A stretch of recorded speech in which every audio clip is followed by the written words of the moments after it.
মাটি থেকে সৃষ্টি করা হয়েছে। এই মাটির ভিতরেই আমরা আবার প্রবেশ করব কবরে। আবার সেই মাটি থেকেই, কবর থেকেই অমিনহা নুখরিজুকুম তারাতান উখরা, আবার সেই মাটি থেকেই, সেই কবর থেকে আমাদেরকে পুনরুত্থিত করা হবে, আমাদেরকে উঠানো হবে। মাটি থেকে জন্ম তোমার, মাটিতে মরণ, মাটি থেকে উঠতে হবে রাখিও স্মরণ। এই মাটি থেকে আমাদের সৃষ্টি করা হয়েছে, আবার সেই মাটিতেই আমাদের যেতে হবে। এই বিশ্বাস আমরা করি। আমাদের পুনরুত্থিত করা হবে, পুনরায় জীবিত করা হবে আমাদের শাস্তি এবং আরাম ভোগের জন্যে। এখন এই পৃথিবীতে যে সনাতন ধর্ম, এই বাংলাদেশের মধ্যে আপনারা আশ্চর্য হবেন, এই বাংলাদেশের মধ্যে 100 থেকে 92% মুসলমান। আলহামদুলিল্লাহ বলেন। 100 থেকে কত? 92% মুসলমান। আর বাকি 7% হলো হিন্দুরা। কত ভাগ? 7%। আর থাকে 1%। আর বাকি বৌদ্ধ, খ্রিস্টান, অন্যান্য ধর্মাবলম্বীরা মিলে 1%। তাহলে আমাদের বর্তমান বাংলাদেশে 92% আমরা মুসলমান। এখন এই বাংলাদেশের মধ্যে সবচাইতে বেশি হিন্দু ধর্মের লোক হলো সিলেট বিভাগে। কোন বিভাগে? সিলেটের মধ্যে সবচাইতে বেশি হিন্দু। আবার বাংলাদেশের মধ্যে বিভাগ হিসাবে সবচাইতে কম হিন্দু হচ্ছে ময়মনসিংহ। কোথায়? ময়মনসিংহ। আবার জেলা ভিত্তিক, জেলা অনুসারে সবচাইতে বেশি হিন্দু হচ্ছে গোপালগঞ্জ, টঙ্গিপাড়ায়, সেই টঙ্গিপাড়ায় গোপালগঞ্জে। আবার জেলার ভিত্তিতে সবচাইতে কম হিন্দু হচ্ছে সিলেটের মৌলভীবাজার। তাহলে এই যে হিন্দু ধর্মগ্রন্থ, হিন্দুদের ধর্মগ্রন্থ হচ্ছে বেদ। কি বলেন? আমাদের ধর্মগ্রন্থের নাম কি? কোরআন। কি বলেন? কোরআন। আবার হিন্দুদের ধর্মগ্রন্থের নাম বেদ। এই বেদ আবার 4 প্রকার: ঋগ্বেদ, সামবেদ, যজুর্বেদ, অথর্ববেদ। আবার এইগুলোর আরো শাখা আছে: আয়ুর্বেদ, ধনুর্বেদ, অথর্ববেদ, অর্থশাস্ত্র। আবার এইগুলোর অনেক শাখা উপশাখা আছে হিন্দু ধর্মের: পুরাণ, উপনিষদ, গীতা, মহাভারত, রামায়ণ। তো এখন যে কথা বলতে চাই, আমাদের মুসলমানদের মধ্যে কেউ ধনী, কেউ গরিব, কেউ উচ্চ, কেউ নিম্ন। কিন্তু যখন আমরা নামাজে আসি, ধর্মীয় কোনো কাজ করি, তখন কিন্তু এখানে ধনী গরিবের কোনো পার্থক্য, কি বলেন, আছে? কিন্তু হিন্দু ধর্মের মধ্যে তারা 4টা বর্ণে তারা বর্ণিত। কয়টা? তারা 4 শ্রেণীতে বিভক্ত। একটাকে বলে ব্রাহ্মণ, কি বলা হয়? ক্ষত্রিয়, বৈশ্য, শূদ্র। অর্থাৎ মানুষের জন্মের আকারে মানুষ জন্মগ্রহণ করে যেই ফ্যামিলিতে, তার সারাটা জীবন সেভাবেই তাকে জীবনযাপন করতে হয়। যেমন ব্রাহ্মণ, তারা হচ্ছে হিন্দু সমাজের সবচাইতে বড় উচ্চ শ্রেণীর লোক, তারা হচ্ছে পুরোহিত, ব্রাহ্মণ। আরেকটা হচ্ছে ক্ষত্রিয়, তারা হচ্ছে এর চাইতে একটু নিম্ন। তাদের কাজ হলো রাজনীতি করা, দেশ শাসন করা, যুদ্ধ করা, দেশকে রক্ষা করা। আরেকটা হলো ব্রাহ্মণ, ক্ষত্রিয়, বৈশ্য, তাদের কাজ হলো কৃষিকাজ করা, ব্যবসা করা, চাকরি বাকরি করা। আরেকটা হচ্ছে শূদ্র, এরা হচ্ছে নিম্ন শ্রেণীর লোক। এরা হচ্ছে মানুষের শ্রমিক, মানুষের কাজ করে, মানুষের লেবারি করে, সামার, জুতা সেলাই করে, এদের কাজ হলো এরা। কিন্তু ইসলাম ধর্ম, আল্লাহ তাআলা এমন একটি ধর্মে আল্লাহ পাক সমন্বিত করেছেন, যেই ধর্মের মধ্যে মানুষের শ্রেণীর কোনো পার্থক্য নাই। আছে? এখানে মানুষের সাদা কালার কোনো পার্থক্য নাই। এখানে পার্থক্য হচ্ছে আল্লাহর কাছে মানুষের মধ্যে তাকওয়া, যার যত বেশি ওই মানুষটার মূল্য আল্লাহর কাছে তত বেশি। যেই মানুষ আল্লাহর বেশি ইবাদত করে, আল্লাহকে বেশি ভয় পায়, ওই মানুষের মূল্য আল্লাহর কাছে বেশি। ওই মানুষটা ধনী হোক, ওই মানুষটা গরিব হোক, এই বিষয়টা আল্লাহর কাছে গ্রহণযোগ্য নয়। এখন আসেন আমরা আলোচনা করি, আমাদের এখন যে সামনে আমাদের হিন্দু ধর্মাবলম্বীদের সবচাইতে বড় পূজার দিন শুরু হচ্ছে। এই পৃথিবীতে যত ধর্ম আছে, প্রত্যেকটা ধর্মের কিছু কিছু ধর্মীয় উৎসব আছে। কি আছে? কথা বলবেন, কি আছে? উৎসব। যেমন আমরা মুসলমান, আমাদের ধর্মীয় উৎসব কি বলেন তো? বলেন না, আমাদের ধর্মীয় উৎসব কি? ঈদ, দুইটা ঈদ, নাকি আবার 16ই ডিসেম্বর? আমাদের মুসলমানদের ঈদ হচ্ছে আনন্দ উদযাপন দিন হলো দুইটা, একটা হলো ঈদুল ফিতর, আরেকটা কি ঈদুল আজহা। আবার ইহুদিদের একটা ধর্মের তাদের ধর্মীয় উৎসব হচ্ছে শনিবার। আবার খ্রিস্টানদের ধর্মীয় উৎসব হচ্ছে আনন্দের দিন হচ্ছে সানডে ও রবিবার। খ্রিস্টানদের ধর্মের সবচাইতে বড় ধর্মীয় অনুষ্ঠান হচ্ছে 25শে ডিসেম্বর, এটাকে তারা তাদের বড়দিন বলে। এবার আসেন হিন্দু ধর্মাবলম্বীদের, তাদের ধর্মীয় উৎসবের কোনো শেষ নাই। কি নাই? তারা বলে যে 12 মাসে 13 পার্বণ, অর্থাৎ 12 মাসে তারা 13 পূজা করে। বলেন কয়টা? 12 মাসে 13 পূজা করে। কিন্তু আমি হিসাব করে দেখলাম হিন্দু ধর্মের মধ্যে পূজার সংখ্যা 200-র উপরে। কতটা? 200-র উপরে। তার মধ্যে আপনারা উল্লেখযোগ্য যেগুলো আমরা ধরি, মনে করেন কালী পূজা, কালী, দুর্গা, লক্ষ্মী, গণেশ, সরস্বতী, কার্তিক, মনসা, বাসন্তী, শিব, দুল, অন্নপূর্ণা, বিশ্বকর্মা, জগদ্ধাত্রী, জন্মাষ্টমী, রথযাত্রা, রামায়ণ, চিতলা, চারক, দীপাবলি, এই সমস্ত এগুলো উল্লেখযোগ্য যেগুলো আমরা চিনি এবং জানি। এখন এই হিন্দু ধর্মের মধ্যে সবচাইতে বড় পূজার নাম হচ্ছে এই দুর্গা পূজা। বলেন নাম কি? দুর্গা পূজা। হিন্দু ধর্মের মধ্যে এই দুর্গা পূজার মধ্যে তারা লক্ষ লক্ষ কোটি টাকা তারা ব্যয় করে এবং সরকারিভাবে তাদের জন্য কোটি টাকা বরাদ্দ দেওয়া হয় তাদের পূজা শৃঙ্খলার জন্যে, তাদের পূজা করার জন্যে। এই হিন্দু ধর্মে তাদের যে দুর্গা পূজা, এই দুর্গা পূজাটা হয় 5 দিন। বলেন কতদিন? 5 দিন যাবৎ তারা এই দুর্গা পূজা পালন করে এবং এই দুর্গা পূজার জন্য তারা বিদেশ থেকে তারা দেশে আসে শুধু পূজা করার জন্যে। এবং তারা যেই মূর্তির পূজা তারা করে এটাকে বলা হয় দুর্গা, মা দুর্গা। কি বলে? এই দুর্গা দেবী যারা আপনারা দেখছেন, কেউ দেখেন নাই? এই দুর্গার চোখ হলো 3টা। কয়টা? চোখ 3টা, হাত হলো 10টা, অর্থাৎ যাকে বলে 10 ভুজা 3 চোখা, 10 হাত 3 চোখ। এই 3 চোখ, 3টার প্রতীক কর্ম, বাসনা। এই ডান চোখ হচ্ছে সূর্যের প্রতীক, বাম চোখ হচ্ছে চাঁদের প্রতীক, আর এই মূর্তির কপালে একটা চোখ থাকে, এটা হচ্ছে অগ্নির প্রতীক। এই মূর্তির 10টা হাত থাকে, 10 হাতে 10টা অস্ত্র থাকে। কি থাকে? অস্ত্র। তার মানে হলো এই 10 হাতের 10 অস্ত্র দিয়ে তিনি বোঝাতে চান এই দেবী দুর্গা এই 10 অস্ত্রের মাধ্যমে দুষ্টের দমন, শিষ্টের পালন করে জগতে শান্তির প্রতিষ্ঠা করে। এই শয়তানকে অর্থাৎ শত্রুকে দমন করে সন্তানদের প্রতিপালন করে। এই যে হিন্দুদের তাদের ধর্মীয় বিশ্বাস যে এই মূর্তি পূজার মাধ্যমে এই দেবী দুর্গার পূজা করলে আমাদের ক্ষেতের ফসল ভালো হবে, আমাদের উন্নতি হবে, আমাদের সকল দুঃখ দূর হবে, আমাদের ভবিষ্যৎ ভালো হবে, এই চিন্তায় তারা যত ভক্তি তাদের তত পূজার তত গ্রহণযোগ্যতা হয়। আল্লাহ তাআলা কোরআনে কারীমের মধ্যে বলেন এই হিন্দুদের এই পৃথিবীতে আল্লাহ ইসলাম ধর্ম ছাড়া অন্য কোনো ধর্ম গ্রহণযোগ্য নয়, ঠিক না?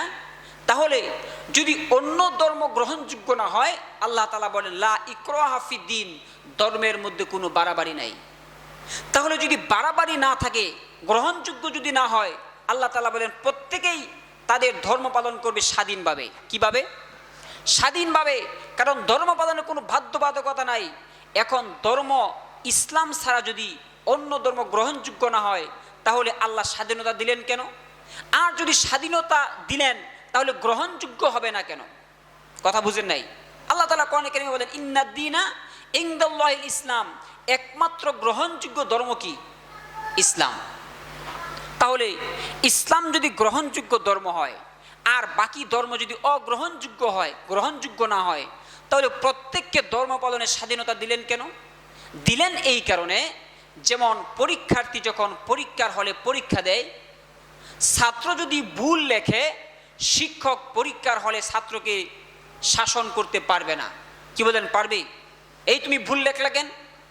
কারণ এই পরীক্ষার হলে প্রত্যেককে স্বাধীনতা দেওয়া হয় যে প্রত্যেকে স্বাধীনভাবে তার উত্তর লিখতে পারবে। এই জন্য আল্লাহ রব্বুল আলামিন এই পৃথিবীতে মুসলমানদেরকে, এই পৃথিবীর সমস্ত মানুষদেরকে স্বাধীনতা দান করেছেন। আল্লাহ তাআলা দেখতে চান এই পৃথিবীর মানুষ স্বাধীনতা পেয়ে তারা আল্লাহর গোলামি করে নাকি নাফরমানি করে। এই জন্য আল্লাহ রব্বুল আলামিন পৃথিবীর সমস্ত মানবকে আল্লাহ তাআলা বিবেক দিয়েছেন, আকল দিয়েছেন। এই জন্য আল্লাহ রব্বুল আলামিন এই পৃথিবীতে সমস্ত মানুষদেরকে স্বাধীনতা দিয়েছেন। ইচ্ছা করলে নামাজ পড়তে পারবা, আবার ইচ্ছা করলে তুমি নামাজ ছাড়তে পারবা, ঠিক কিনা কোন? ইচ্ছা করলে ভালো কাজ তুমি করতে পারবা, ইচ্ছা করলে তুমি খারাপ কাজ করতে পারবা।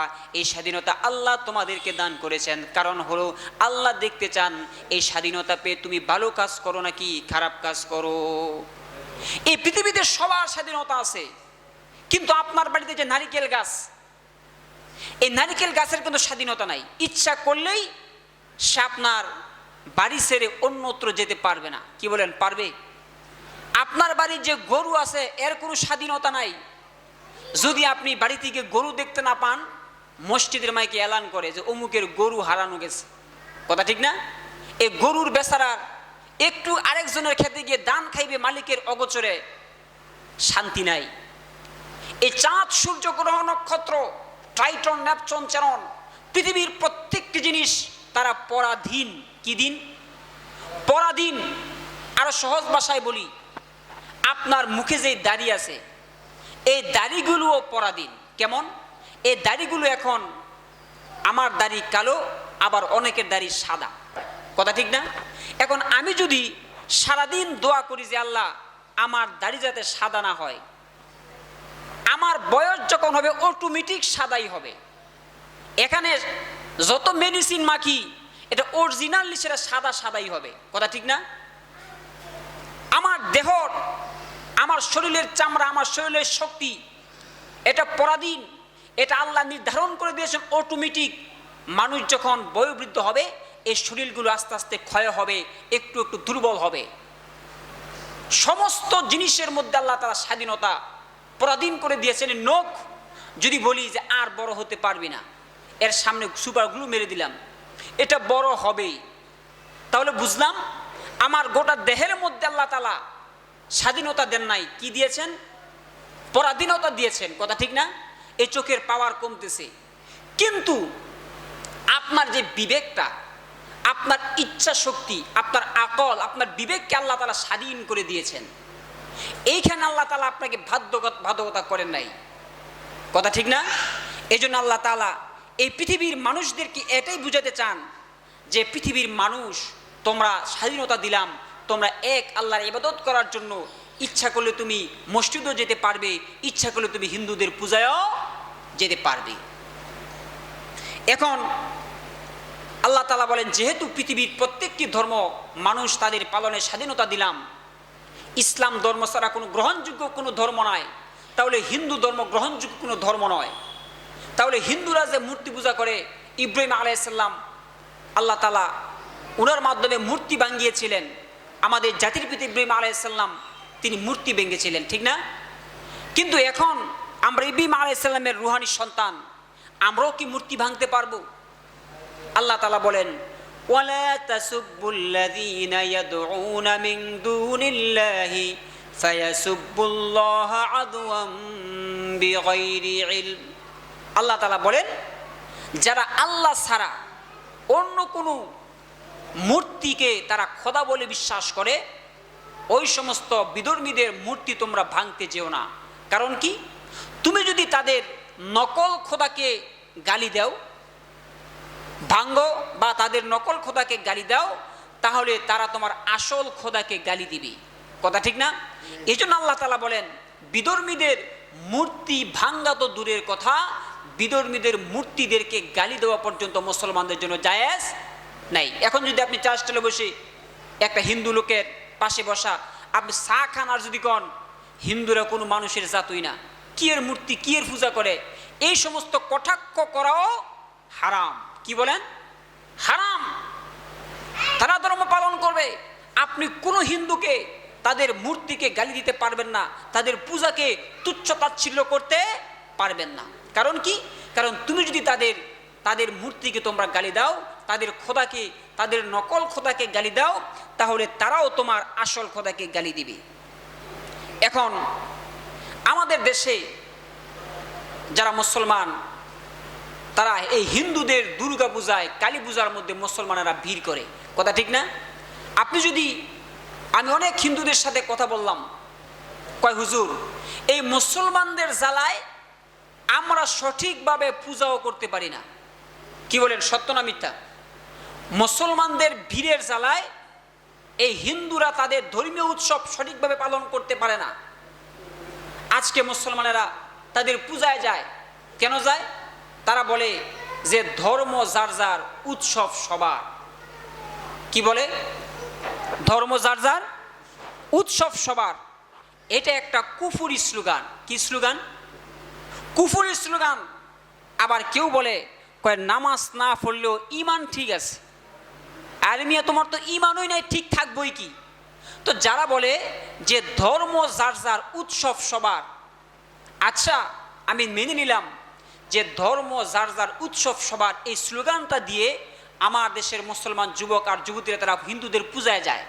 এবার আপনারা বলেন এই স্লোগান দেওয়ার পরে কোনো হিন্দু আপনাদের ঈদের নামাজে আসলো, কোনো ওয়াজ মাহফিলে আসে না, জুমার নামাজে আসে না, তাহলে শুধুমাত্র কিছু নামদারি মুনাফিক যারা আছে তারা এই সমস্ত স্লোগান দিয়ে হিন্দুদের মূর্তি পূজায় তারা যায়।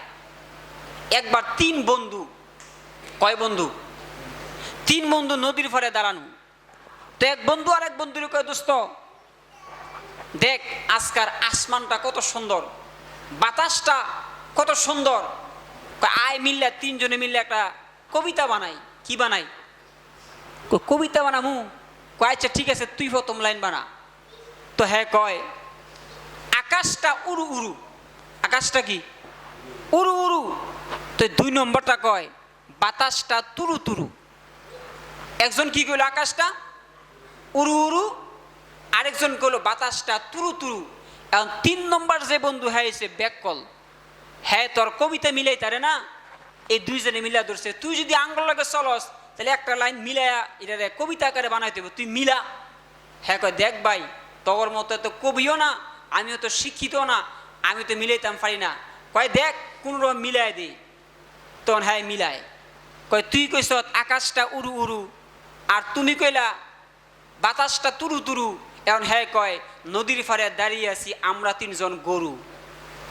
নদীর পাড়ে দাঁড়িয়ে আছি আমরা তিনজন গরু। কয় দোস্ত তগর লাগে তাল মিলাইয়া চললে এ গরু ছন্দ ছাড়া আর কোনো আমার মুখ দিয়ে বের হবে না। তাহলে আজকে যারা মুসলমান হওয়া সত্ত্বেও এই বিধর্মীদের ধর্মীয় উৎসবে যারা যায় তারা বলে লাকুম দিন উকুম ওলিয়া দিন। তারা কোরআন শরীফের আয়াত দিয়ে ব্যাখ্যা দেয়, কয় তোমার ধর্ম তোমার, আমার ধর্ম আমার। অথচ এই কথা বলে যারা হিন্দুদের ধর্মীয় উৎসবে যায় আল্লাহ তাআলা বলেন অবশ্যই নিঃসন্দেহে তারা হচ্ছে মুনাফিক। এজন্যে এই বিধর্মীদের হিন্দুদের উপাসনালয়ে যাওয়া, যারা বলেন ধর্ম যার যার, উৎসব সবার, আপনারা বলেন আমি যদি বলি যে দোকান যার যার, মালামাল সবার। কি বলেন?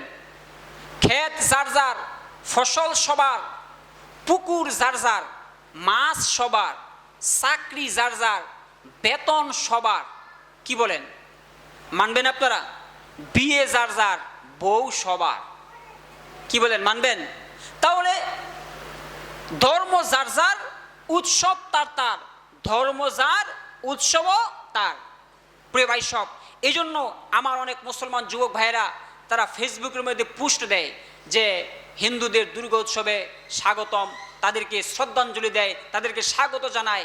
এটা তারা মনে করে যে এটা তাদের প্রতি আমাদের উদারতা, অথচ এটা একটা উদাসীনতা। কোনো হিন্দুরা কোনো মুসলমানদের ঈদকে তারা স্বাগত জানায় না, কোনো উৎসবকে তারা স্বাগত জানায় না। এই মুসলমান যুবকেরা তারা হিন্দুদের মূর্তি পূজার মধ্যে গিয়ে তারা সন্দেশ খায়, নাড়ু খায়, প্রসাদ খায়। এই জন্য নবী করিম সাল্লাল্লাহু আলাইহি সাল্লাম বলেন, আল মুমিনু ফিল মসজিদি কাল মুনাফিকি ফিল আল মুমিনু ফিল মসজিদি কাত-তৈরি ফিল কবাসি ওয়াল মুনাফিক ফিল মসজিদি কাত-তৈরি ফিল কবাসি। একজন মোমেন মসজিদের মধ্যে শান্তি পায়, আরেকজন মুনাফিক বাজারের মধ্যে শান্তি পায়। এই জন্য শিল্পী বলেছিলেন, হাই রে হায় দুঃখে পরাণ যায়, পশ্চিমা হাওয়া লাই গেছে মুসলমানের গায়ে, হিন্দুকে আর মুসলমানকে চেনা বড় দায়, হাই রে হায় দুঃখে পরাণ যায়, পশ্চিমা হাওয়া লাই গেছে বাংলাদেশের গায়ে। কালী পূজা দুর্গা পূজায় মুসলমানের বীর, খোদার জমিন হয়েছে বুঝি শয়তানের এক নীর। মসজিদেতে যায় না ওরা মন্দিরেতে যায়, মসজিদেতে যায় না ওরা মন্দিরেতে যায়, সিঁদুর মেখে প্রণাম করে মালা উনের পায়, হাই রে হায় দুঃখে পরাণ যায়, হাই রে হায় দুঃখে পরাণ যায়, পশ্চিমা হাওয়া লাই গেছে বাংলাদেশের গায়ে। এই জন্য একজন মোমেন সে মসজিদের মধ্যে যায়, একজন মুনাফিক মন্দিরের মধ্যে যায়, আর যেই ব্যক্তি একজন খাঁটি মুনাফিক ওই ব্যক্তি মসজিদেও যায় আবার মন্দিরের মধ্যে যায়। এই জন্য যারা আমাদের বাংলাদেশে অনেক রাজনৈতিক দল আছে, এই দলের মধ্যে আওয়ামী লীগের কোনো মিটিংয়ের মধ্যে বিএনপির দল যায় না, বিএনপির কোনো মিটিংয়ের মধ্যে আওয়ামী লীগের কোনো দলের লোক যায় না। এই যদি হয় আপনার রাজনৈতিক আদর্শের বিশ্বাস যে ভিন্ন দলের মিটিং মিছিলে যাওয়া যদি আপনার জন্য অপরাধবোধ সৃষ্টি হয়, অথচ আপনি একই গ্রামের বাসিন্দা, একই বাবার দুই সন্তান, কেউ আওয়ামী লীগ কেউ বিএনপি, যদিও একই দলের হওয়ার ভিন্ন দল হওয়ার কারণে কেউ কারো উৎসবে যায় না, তাহলে আপনি মুসলমান হয়ে একজন ভিন্ন ধর্মের লোকে আপনি কেন যেতে পারেন? আপনার বিবেককে প্রশ্ন করেন। আপনার রাজনৈতিক আদর্শ কত মজবুত, কিন্তু আপনার ইমানের আদর্শ কত দুর্বল, কথা ঠিক না? এই জন্য আল্লাহ রাব্বুল আলামিন বলেন, ওয়ালাকাদ যারআনা লিজাহান্নামা কাসীরাম মিনাল জিন্নি ওয়াল ইনস লাহুম কুলুবুন লা ইয়াফকাহুনা বিহা ওয়া লাহুম আ'ইনুন লা ইবসিরুনা বিহা ওয়া লাহুম আযানুন লা ইয়াসমাউনা বিহা উলাইকা কাল আনআম বাল হুম আদল। আল্লাহ রাব্বুল আলামিন অনেক মানুষকে চক্ষু দিয়েছেন, কিন্তু ওই চক্ষু দ্বারা ওই ব্যক্তি সত্য দেখে না। অনেক মানুষকে কান দিয়েছেন, কিন্তু সত্য কথা সেই ব্যক্তি শোনে না। আল্লাহ তাআলা তাকে বিবেক দিয়েছেন, ওই বিবেক দিয়ে চিন্তা গবেষণা করে না। আল্লাহ তাআলা বলেন ওই ব্যক্তির ঠিকানা হলো জাহান্নাম। কারণ গরুর চোখ আছে, কি আছে? গরুরও কান আছে, গরুর পেট আছে, সব আছে, কিন্তু গরু জানে না যে আমার মালিকের কয়খানি ক্ষেত আছে। এটা জানে? কথা বুঝেন? জানে? গরু জানে না যে এই ক্ষেত আমার মালিকের আর এই ক্ষেত আমার মালিকের দুশ্মনের, আমার মালিকের শত্রুর। এটা কি গরু জানে? কিন্তু গরুর চোখ আছে, চোখে সে দেখে দুইটা ক্ষেত এখানে। গরুর কান আছে, মালিক ডাক দিলে শুনতে পায়, কিন্তু গরুর কি নাই? আকল নাই, বিবেক নাই। এই বিবেক দিয়ে সে বুঝতে পারে না যে মালিক তারে যতই কানের মধ্যে মন্ত্র পড়াক, সাবধান এই ক্ষেতের দিকে খাবি তুলে কথা চোখ তুলে তাকাবে না।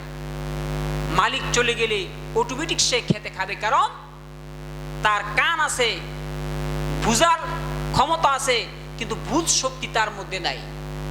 তো আল্লাহ তাআলা বলেন ঠিক তদ্রূপভাবে আমি আল্লাহ রাব্বুল আলামিন এই পৃথিবীতে মানুষ সৃষ্টি করেছি। ওয়ালাকাদ যারআনা লিজাহান্নামা কাসীরাম মিনাল জিন্নি ওয়াল ইনস। কাল কিয়ামতের ময়দানে